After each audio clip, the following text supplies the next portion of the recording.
Hello there, YouTube. I'm going to be starting a channel here focusing on work boots, particularly the Western pull-on styles, as that's what I've been using over the last couple of years. And I've watched a couple videos on boot reviews, and one thing I've always noticed is you have a tendency to forget the model number of the boot, and you'll see about half the comments asking what model they are. So it's one thing I'm going to go in depth about is the model number, amongst other things. And so anyway, I'm going to start this first review on a pair of Justin Scottsbluff gray work boot. Now this boot is a US made boot. It's one thing I do like about Justin is, yes, they do make some overseas, or probably a lot overseas, but they still do have a lot of boots they do make here. Unlike Ariat, who I don't think makes any boots stateside. And Justin's, for me at least, I have a wide foot, and they always fit me, and they're pretty consistent with the sizing. Whereas Ariat, for example, I've had a couple in the past years, and their sizes vary so much for me. I'm usually a 10.5 wide in Justin's. Matter of fact, all my Justin's are 10.5 wide, and they always fit perfect. Now with Ariat, I may wear a 10, or 10.5, or 11. They just seem to be, they vary in size a lot. And unlike Justin, who seems to be pretty consistent. So anyway, let's take a look at this boot here.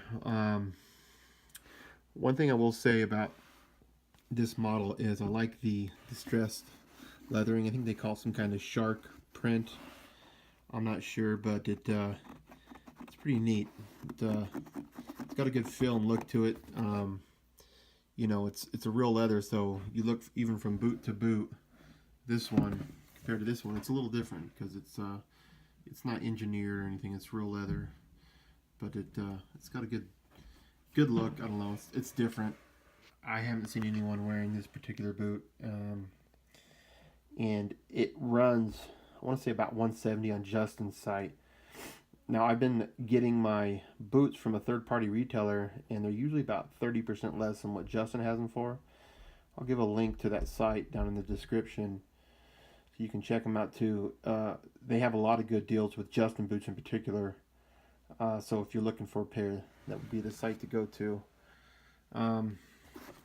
The sole on these isn't the most aggressive, but one good thing about it is it's not going to pick up a lot of mud. It's pretty easy to clean out, unlike, you know, the more aggressive pattern ones that Justin has. These ones are pretty easy to clean off. I've worn them. These are actually pretty new boots. I've only had them for a couple weeks. So, you know, there's not much wear and tear going on them. This is a non-steel toe. I usually prefer a non-steel toe for my job. I do have a couple pairs that are steel toe, but for comfortable, I prefer non-steel toe. So the shaft on this boot, it's like a gray leather.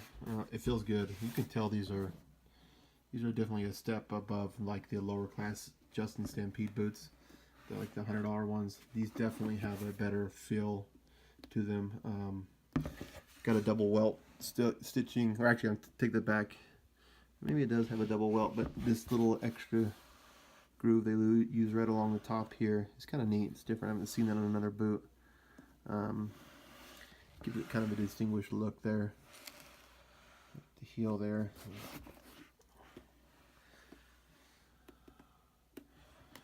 So this one is just an all-natural leather on the interior of the boot. I know some of them you can get like a mesh lining here. I like the look of this, just kind of the natural look. One thing too on Justin's higher end boots, they include actually a decent insole. Let me see if I can get this insole out here. The lower end Stampede boots, the insoles are crap.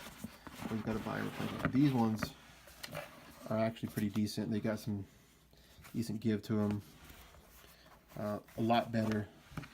And with this one, it's also got an additional little foam insert in there at the very bottom. Sorry, lighting is bad. I'm going to get a different setup here pretty soon. But it's got an additional, see if I can get some decent lighting here. Memory foam lining under the insole.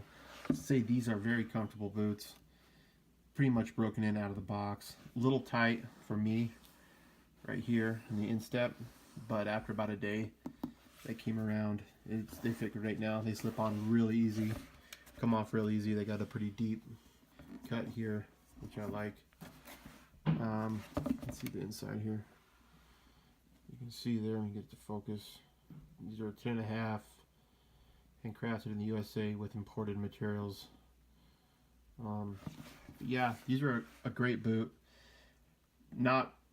They don't have the Justin's waterproofing. They don't have a steel toe, but these are these are a work boot, and I will be using them to work in and around the house. You see here in the box here. I'm missing. Sure it has that plastic shank in it or not. It's the J Max caliber, Scottsbluff gray, style 45-26. You can find them on their website, and like I said, I'll add a link to that site that I got. I think I paid $129 for these. I think they're 170-ish on Justin. So anyway, it's first boot review. I'll be adding quite a bit here. So if there's any particular models that you're looking at that you want to see, let me know in the comments. Thank you.